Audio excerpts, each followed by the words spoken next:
നിങ്ങൾ ഈ Google map നോക്കിയിട്ട് ഈ ട്രിപ്പൊക്കെ പോകുന്നവരാണോ? പൊക്കോട്ടോ, പക്ഷെ വല്ല കുളത്തിലോ കായലിലോ ഒക്കെ ചെന്ന് വീണിട്ട് പിന്നെ ഗൂഗിൾ ചേച്ചിനെ കുറ്റം പറഞ്ഞിട്ട് ഒരു കാര്യമില്ല. ഈ മദ്യനയം പോലുള്ള ഇത്രയും ഗൗരവമായൊരു വിഷയത്തിൽ ഉന്നത ഉദ്യോഗസ്ഥ യോഗം വിളിച്ചിട്ട് അത് മന്ത്രിമാരോട് പറഞ്ഞില്ലെന്ന് വെച്ച് എന്തൊരു കഷ്ടമാണേ.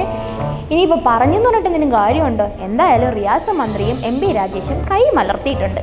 കൈ മലർത്താനും കൂടി ഉള്ളതാണല്ലോ. പെരിയാറിലും കുണ്ടന്നൂരിലും പുറമെ പറവൂർല കൂടുകളിലും മീനുകൾ ചത്തു പൊങ്ങിയിട്ടുണ്ട്.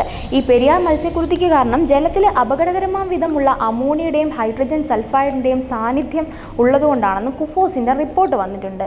ഈ വ്യവസായശാലയിൽ നിന്നുള്ള രാസമാലിന്യത്തിൻ്റെ സാന്നിധ്യം ഇതുവരെ കണ്ടെത്താനായിട്ടില്ല കേട്ടോ. അതുകൊണ്ട് റിപ്പോർട്ടിൽ എന്തസുഖത്തിനും എനിക്ക് രക്ഷകനായി മൂത്രമുണ്ട്, അത് പരിഭാവനമെന്ന് കൊല്ലം സുധി. വെറുതെ ഇങ്ങനെ ഒഴിച്ച് കളയാതടോ. ഇൻസ്റ്റഗ്രാമിൽ നിന്ന് വിദ്വേഷ പോസ്റ്റുകൾ നീക്കം ചെയ്തിട്ടുണ്ട് BJP അങ്ങ് ഛത്തീസ്ഗഡിൽ. തെരഞ്ഞെടുപ്പ് കമ്മീഷൻ പറഞ്ഞിട്ടാട്ടോ. KSU ക്യാമ്പിൽ കൂട്ടത്തല്ല്, അച്ചടക്ക ലംഘനമെന്ന് KPCC അന്വേഷണ സംഘം. ഇതിനൊക്കെ സ്വന്തം പാർട്ടിക്കാരൊന്നും ഇല്ലെന്നൊക്കെ പറഞ്ഞ എന്തൊരു കഷ്ടല്ലേ, കോമഡി ആയിട്ടുണ്ട്. ഭാര്യയുമായി സൗഹൃദമെന്ന് സംശയം, ഭർത്താവിൻ്റെ ആക്രമണത്തിൽ ഭാര്യയുടെ ബന്ധു കുത്തേറ്റ് മരിച്ചു. കല്യാണം കഴിഞ്ഞ് ഏട്ടായിയോട് മാത്രമേ മിണ്ടാവൂന്ന് പറഞ്ഞിട്ടില്ലേ?